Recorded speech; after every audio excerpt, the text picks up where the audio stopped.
Muthikabu wa kanitha wa International Dr. Mike Brown kuma Naikuru nioritie makanitha kugia na tabarĩra cia guteithĩrĩria ciana na makĩria rĩrĩ ihingĩte thukuru kuona taũni-inĩ ya Naikuru nĩ gũkoretwo na wongerereku mũnene wa ciana iria ciũrũraga mabarabara-inĩ. I have a very big concern of the increase of the street children and also people that are selling drugs to the small kids, especially the glue in our county. And not only our county, it's all over the country.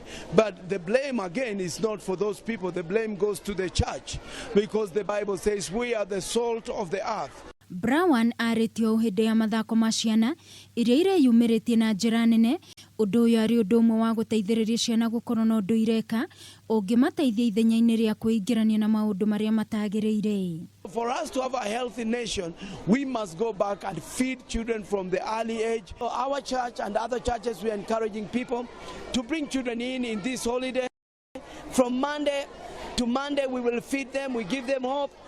It costs, but God has always been faithful to provide. Kugerera uteithio wa mamisheni, maugĩte nĩ megũkorwo magĩteithĩrĩria ciana nĩguo gũthara rũciũ rwao. With Metro Church, with Mike Brown, God has called Mike Brown, not only to feed them spiritually, but to feed them physically. And that's what it's about. This is what Jesus came for. Ngiribotera Kameme TV mohoro gĩtau, niĩ njĩtagwo Wangũi wa Mũirũrĩ.